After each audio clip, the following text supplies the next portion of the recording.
You know, when you get on a plane, you look around and you kind of notice something consistent about the crew. It's an observation a lot of us make, but it actually points to a much deeper story about culture, economics, and some really long held beliefs. Okay, so let's get into it. Right?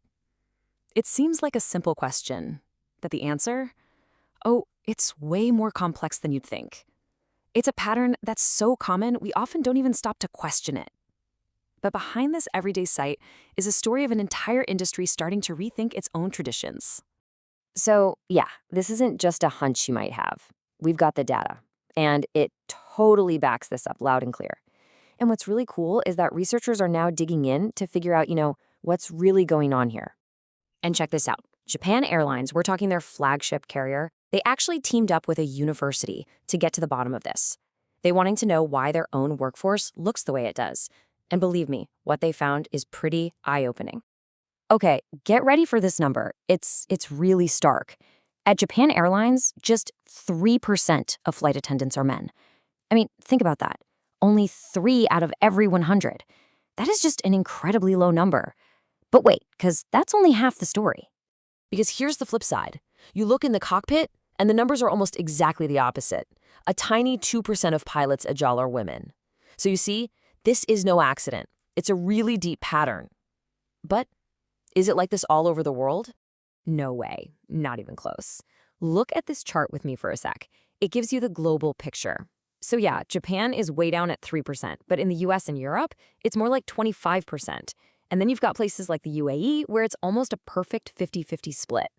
These huge differences, they aren't just random. They're telling us something really important about culture. Okay, so here's the big question, right? Why?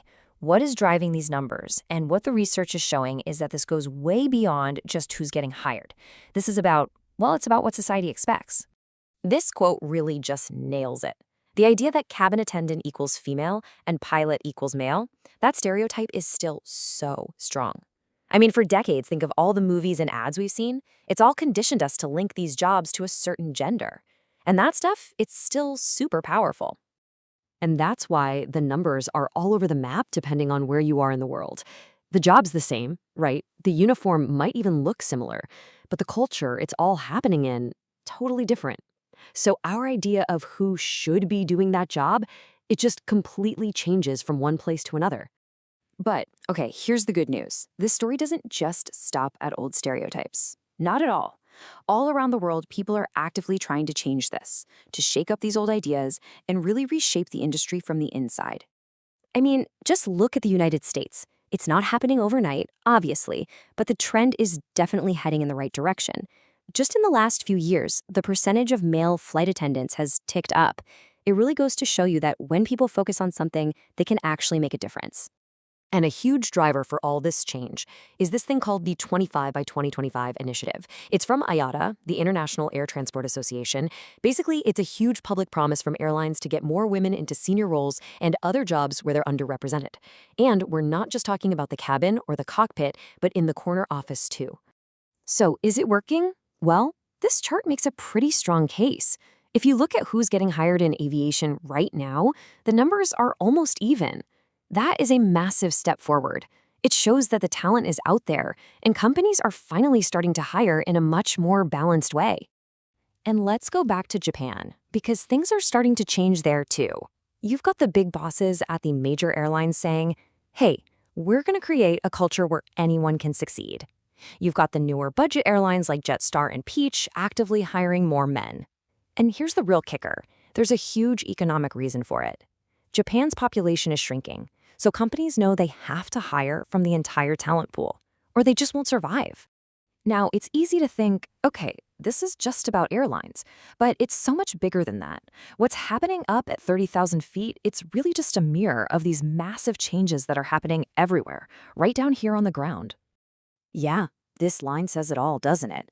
The world of flying jobs is like this tiny little version of our whole society. It reflects how we think about gender, about work, about who gets a chance. The exact same struggles and the same progress we're seeing here, they're happening everywhere, in pretty much every industry. And you can see it plain as day. It's not just the airlines. You've got massive companies, giants like Toyota and Hitachi, rolling out these big diversity recruitment plans. So this isn't some one-off thing. It's a fundamental shift in how companies, and really society as a whole, are thinking in Japan. So here's what I want you to take away from all this. The next time you're at an airport, remember, it's not just a place to catch a flight. It's this amazing snapshot of people, culture, and economics all colliding. And those uniforms you see, they're part of a way bigger story about who we are and who we're on our way to becoming. And that really leaves us with one last big question. A question for all of us, really. Because this isn't just about what companies decide to do. It's about our values, the ones we all hold. And as those values shift, the whole idea of work changes with them. So really think about this for a second. If you could change someone's values about work, what kind of style would you pick?